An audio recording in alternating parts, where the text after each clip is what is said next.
আসসালামু আলাইকুম প্রিয় শিক্ষার্থী বন্ধুরা, আশা করি তোমরা সকলেই ভালো আছো। এই শিক্ষক স্কুলের পক্ষ থেকে শুভেচ্ছা ও অভিনন্দন। আজকের এই পর্ব থেকে আমরা উদাহরণ 2-এর সমাধান শুরু করছি। উদাহরণ 2-এ যে গুণগুলো আছে সেই গুণগুলো আমরা যেভাবে সহজ পদ্ধতিতে করা যায়, অর্থাৎ যে নিয়ম অনুসরণ করলে গুণগুলো সহজেই করা যাবে, সেই সকল নিয়মগুলো আমরা এখানে ব্যবহার করব। আমরা বন্ধুরা আগেই গুণের কয়েকটি সহজ নিয়ম জেনেছি, তবু আমি এখন আবার সংক্ষেপে আলোচনা করছি। যদি আমরা এমন গুণ পাই যে গুণের গুণ্য গুণকের থেকে ছোট, অর্থাৎ গুণের অঙ্ক গুণকের থেকে কম হয়, যেমন এখানে গুণের অঙ্ক 3 এবং গুণকের অঙ্ক 2টি, তাহলে আমাদের এখানে গুণ করতে 2 দিয়ে গুণ্যকে একবার, আবার 1 দিয়ে গুণ্যকে একবার করতে হবে, 2 লাইন প্রয়োজন হবে। অনুরূপভাবে আমরা যদি এই গুণটি এভাবে করি, অর্থাৎ আমরা এখানে গুণ্য এবং গুণকের স্থান পরিবর্তন করে লিখেছি, তাহলে আমরা সহজেই এই গুণটি করতে পারবো। তাহলে বন্ধুরা, গুণ্য এবং গুণকের স্থান পরিবর্তন করে গুণ করলে গুণফলের রেজাল্টের কোনো পরিবর্তন হয় না, এই একটি নিয়ম। আরেকটি নিয়ম হচ্ছে, যদি গুণ্য ও গুণকের শেষে শূন্য থাকে, তাহলে ওই শূন্য ছাড়া আমরা অঙ্ক, অর্থাৎ গুণটি করে ওই যে কয়টি গুণ করার সময় শূন্য আমরা ব্যবহার করি নাই, সেই গুণের ফলের সাথে, অর্থাৎ ওই গুণফলের সাথে শূন্যগুলি বসিয়ে দিলেই গুণফলটি আমরা পাব। যেমন 20 এবং 30 যদি আমরা গুণ করি, এই গুণ্য এবং গুণকের শেষের এই শূন্য ছাড়া যদি আমরা 2 এবং 3 গুণ করে হয় 6, 1 এবং 2, দুটি শূন্য বসিয়ে দিলেই গুণটি আমরা সহজে করতে পারি, এই দ্বিতীয় নিয়ম।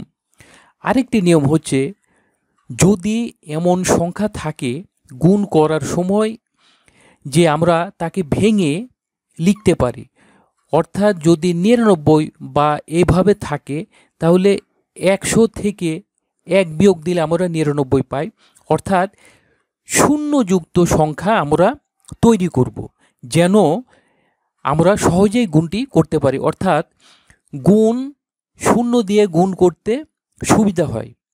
সেই জন্য শূন্যের ঘাত, অর্থাৎ দশকের ঘাত বিশিষ্ট অঙ্ক আমরা তৈরি করব। আসো বন্ধুরা, তাহলে এই গুণগুলি আমরা এবার সমাধান করতে চেষ্টা করি। আমরা এখানে পূর্বের মতো লিখতে পারি, এখানে 530 320। আমরা এখানে এই গুণটি শূন্যগুলি ব্যবহার করব না, তাহলে এই শূন্যগুলি ছাড়া 2 এবং 3 গুণ করলে 3 দোকানে হয় 6, 5 এবং 2 গুণ করলে হবে 10 আমরা লিখলাম। এবার 3 দিয়ে গুণ করব। 3 দিয়ে গুণ করার, যেহেতু 3 দশকের ঘর, এককের ঘর আমরা শূন্য দ্বারা পূরণ করলাম।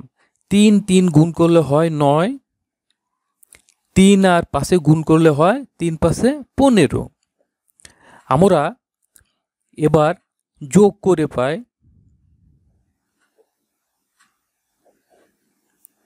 1।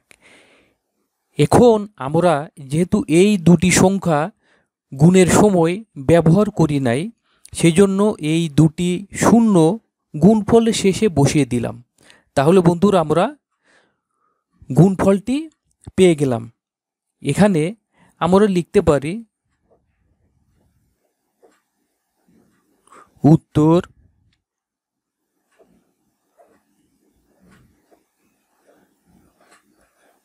এভাবে আমরা উত্তরটি লিখতে পারি। এখন অনুরূপভাবে আমরা 2 নম্বর অঙ্কটি করব। এখানে 760 910। এখন আমরা অনুরূপভাবে এই শূন্যগুলি গুণের সময় ব্যবহার করব না। এখন 1 দিয়ে 6কে গুণ করলে হয় 6, 7 একে 7। এখন 9 দিয়ে গুণ করব, 9 দশকের ঘরে, সেই জন্য একক ঘর আমরা শূন্য দ্বারা পূরণ করলাম। 6 নং 54, 54 4 হাতে 5, 7 নং 63, 63 আর পাশে 68। এখন যোগ করি, 7 4 11, 11 1 হাতে 1, 1 8 9 আর 6। এখন আমরা এই 2 শূন্য বসিয়ে দিলাম, তাহলে আমরা গুণফলটি পেয়ে গেলাম। তাহলে বন্ধুরা আমরা লিখতে পারি উত্তরটি, উত্তর 6। এইভাবে আমরা লিখতে পারি।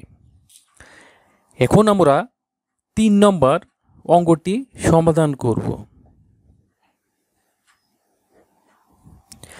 এখানে বন্ধুরা একটি বিষয় আমরা লক্ষ্য করতে পারি যে শূন্য ছাড়া, অর্থাৎ এখানে একটি শূন্য, এখানে দুটি শূন্য, শূন্য ছাড়া গুণকের অঙ্ক সংখ্যা বেশি হয়। সেই জন্য আমরা গুণ্য এবং গুণকের স্থান পরিবর্তন করে লিখতে পারি।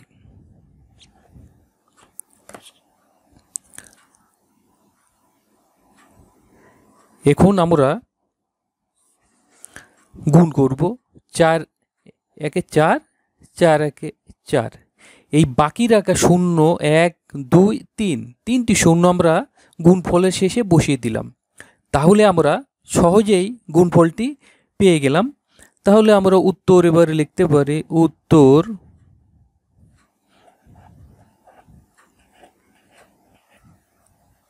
এভাবে লিখতে পারি।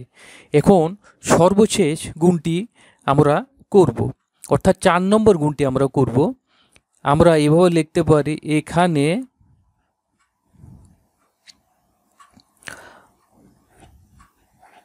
0 800। এখন এই শূন্যগুলি আমি বাদ রেখে প্রথমে গুণ করব। 5 এবং 8 গুণ করলে হয় 40, 40-এর শূন্য হাতে 4, আর 8 এবং এই 5 গুণ করলে হয় 40 আর হাতে 4, 44, 44। এখন আমি 1 2 3 অর্থাৎ বাকি তিনটি শূন্য আমি এখানে বসিয়ে দিলাম, তাহলেই আমরা সহজেই গুণটি সমাধান করতে পারলাম। এখন আমরা উত্তরে লিখতে পারি, উত্তর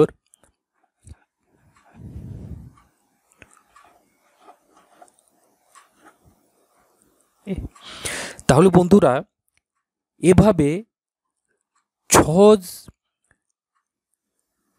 আমরা নিয়মগুলি ব্যবহার করে, অর্থাৎ আমরা এখন গুণ করার সহজ নিয়মগুলি ব্যবহার করে সহজেই গুণগুলি করতে পারবো। আশা করি বন্ধুরা তোমরা উদাহরণ 2-এর এই 4টি অঙ্ক ভালো করে বুঝতে পেরেছো।